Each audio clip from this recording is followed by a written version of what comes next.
Ladies and gentlemen, welcome to Global War 1914. It has finally arrived here in the Lion's Den. General Hand Grenade just delivered it tonight, and it's Wednesday night. And he brought it over here, just roughly went over everything that he's been working tirelessly on for the past few weeks, getting everything ready for this event that we're going to have this weekend, which is going to be a gameplay test. We're actually going to have 4 players this weekend. We're going to have two from out of town and 2 local here, myself included, obviously. You have Panzer King, General Hand Grenade, Jinx, and someone else. I'm not familiar with his name as well, but we will have 4 players, and we are going to be playing on this lovely map. Now, this is not the finished product, mind you. This is something that is still in development. As you can see, the World War logo's not there, and up here the compass isn't done, but you can see for the most part it is very similar to Global War 1936. We'll just pan over it briefly. We don't have to spend too much time on the map, but you can see for the most part a lot of the territories are the same. One big change, obviously, you can look at Saudi Arabia there. You have all the tribes, as well as, of course, the Ottomans in between them all. You even have a new territory in Thrace there as well. It's no longer what Greek territory was. Serbia, Romania is much smaller. And you look at mighty Russia there, well, obviously Ukraine, Poland, even Finland was all part of the Russian Empire at that time. Germany has increased a territory in Saxony there, because it was bigger, obviously, and of course we have the Austro-Hungarian Emperor.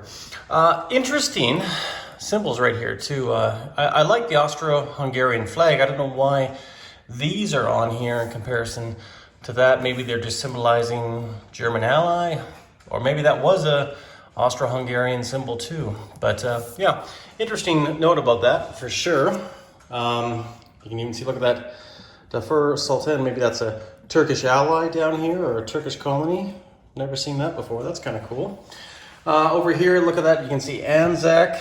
That's not really Anzac because it looks like it's under British control. Of course, you have the Chinese, which is a little bit more unified here. It looks like, obviously, they really symbolize a lot of the warlords if there were any that time. And no Far East, India once again, British India, and then the Japanese Empire. So you can see some of the extent of their colonies, like they have Korea and Formosa, and you can see the Bonin Islands, Okinawa. But that's about it. But look at the Marshall Islands, German controlled, right? Caroline Islands, German controlled. Palau, these are all German colonies that the Japanese ended up grabbing at the end of the First World War, and of course German Shandong right there. So that's why it's kind of one of those things why it was a global war, because not only you had your Pacific theater, you also had your Africa theater with her various German territories down here, Gotaland. And of course, obviously, we had fighting in Asia, in the Middle East, and of course, obviously in Europe as well, right? So yeah, interesting to see. But that's not all, folks. Over here, this is what General Hand Grenade has been working on. These are all his World War I pieces. He actually started working on this, I think, over a year ago. So he's actually developed a lot of this. Simple, easy. You know, you look at the sculpts. Let's just pop open Germany here for a second and see surface radar chips. That's kind of cool. You have your dreadnoughts, right? You got pre-dreadnoughts and other surface ships that he's put together, old World War I submarines, artillery, you know, these big guns as well. Observation balloons, he's been working a lot on those too as well, getting the magnets on them. So yeah, he's done a lot of work on that, and I love it. Like, you know, there's a lot of wash look on a lot of these units. He has some of the neutrals here, Japan, China, because one thing he doesn't know, this is really the first time he's actually played this game, with an exception of a small game test down in Oklahoma, but he doesn't know how much he should have of anything, right? So that is kind of the setup there with all the nations. And then over here, technology chart. And you can see here, a little bit different than our technology chart. And they actually have 18 in the setup here. Counter battery fire, poison gas, hurricane bombardment, defense in depth, trench railways, trench fighter, tank, depth charges and hydrophones, Q ships, convoy system, fighter evolution. This is actually kind of a cool thing too, because you can see the different fighter sculpts, and I'll show you that in a second as well. Strategic bomber, wartime economy, basically a lot of stuff that we take for granted in the First World War or the Second World War was all being developed at that time. Even poison gas, forgot about that too, but that's interesting. Over here, these are the battle boards. They're double-sided, so we have the attack board here all set up, and we got the pre-dreadnought, dreadnought, cruiser, basic stuff, but in some ways a lot less in ships, right? Like, I mean, you don't see destroyers or other small ships, right? Like, you just have the bare basics when it comes to Navy. You got Camel Corps, obviously for the Ottoman Turks, Arabs and whatnot. Yeah, cool. Even got seaplanes too as well. Up here, this is the diplomacy chart. This is going to be an interesting thing to play as well. You see all the nations here, I've just put them all here, but they actually are all on this side, and you can see all of them here. And obviously, this is something that's going to be fun because we'll be able to manipulate and see how alliances go. You can see in the outer circle, Japan, Russia, France, British Empire, United States, so on and so forth. And then as you go in, you're into the neutral, and then territory passage, trade, port access, port open. So yeah, interesting, really interesting. And I'm assuming all of these probably start in the middle and then will probably align their way to their certain areas. But yeah, we'll have to get into that in a bit too. Here is the economic chart, which is really, really small. I think we're probably going to just end up using my boards that I have set up over there just to symbolize where everybody's income is.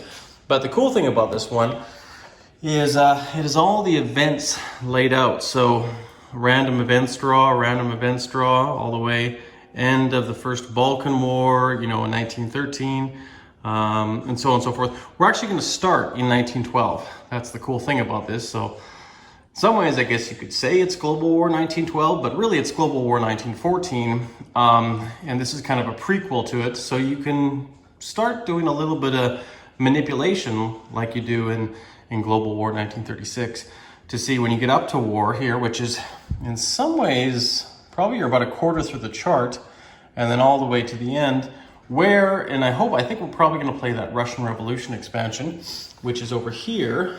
These are the sculpts that General Hand Grenade has done up, and you can see the Ukraine, you got the White Army, Red Army, the Green Army, and so on and so forth.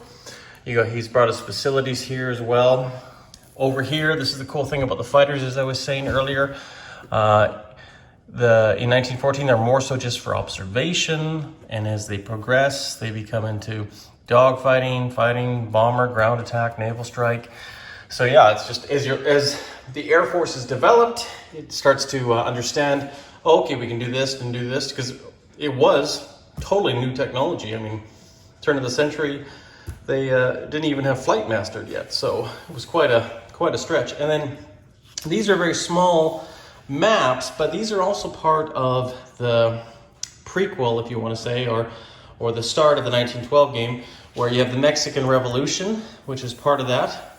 So you can play that kind of like Spanish Civil War. And also here we have the Balkans War as well, right? So this is obviously first drafts and whatnot, but you can see what the intentions are with this as well. So in 1912 and as well as in 1912 too. So that would be a fun thing to play. But overall, yeah, you can see I've set everything up over here in this other little temporary table I have. So that's going to be helpful to have all that here. And obviously we'll have our map, and we're going to spread this all out through the room here because I've cleaned up and cleared all of the shelving spaces. So the four of us here will have our space for operations and conducting respectable warfare in the Great War. And of course, not only that, it's just going to be nice to play, well, what we should have been doing this spring was the spring offensive. This will be the closest thing to somewhat of a larger tournament, even though this is not a tournament. It's just a gameplay test, but it's nice just to have a mini trial run of how we can play this game. It would have been nice to have a few more people, but I know with the whole global pandemic situation right now and everything going on, I think having the 4 players that we have here is probably going to be just fine. But once again, I'm excited. We're going to see how Japan develops in this game, and we'll see how Germany and France do. Because really France is the big kahuna. I mean, I know Great Britain is, but France is really kind of the big kahuna on the continent, really dictating the projection of the war, right? And of course, Germany is the senior partner on the Central Powers side, right? So, but I think, as far as we know, and I'm not quite sure how it's going to go, but I think General Hand Grenade is going to be playing. He's going to be playing Germany. I've had kind of an inkling to play Austro-Hungary. And of course, and then probably I'll take the Ottomans too as well. So I'll be doing 2 nations, and he'll have the big nation working on. And I'm going to probably suspect Jinx is going to be, because he's actually a very good player too as well. He'll probably be France or maybe Britain, or maybe his partner might be the Russian player and the American player, since he's more of the junior in experience. But we'll see how that works. We are not sure yet how teams are going to go. We might even switch it up in the last moment. But I kind of would like to be on the Central Powers. I always like to be the underdog, or the one that can instigate warfare. And as we all know from the First World War, that's where everything started there in the Balkans, in Serbia, Montenegro. So we'll see how things develop as we move on with this, but I just wanted to give you guys a brief rundown and a brief go over of everything here in the war room, and show you what we were up to, and I hope the surprise was good. I got one more surprise just to show you, and this is another pure evidence of General Hand Grenade's hard, tireless work he's been doing, cutting out all of these cards. All of these cards are actually used, and they all have a specific purpose, and we're going to have to organize them all. But basically, they have things for every turn cycle. Spring of 1917, summer of 1918. This is in the east sector. There's a few more cards for the west sector, and so on and so forth. And of course, these are, once we get to the Russian Civil War, these cards will be in play as well. So that'll be something else that we'll have to play on as well. So all these cards are going to have to be organized. Like you can see, spring 1915 West, Spain joins the war, right? So cool, interesting. And this will probably be unlike any World War I game you guys have ever seen. And it's going to be a blast to play it. We're all excited to play this because I'm actually excited to play against Jinx since he whooped me last year. But it's good to see some old friends and some old colleagues as well. But it's going to be exciting to play this game because none of us have ever done it. We all have our hearts on World War II, Global War, 1936.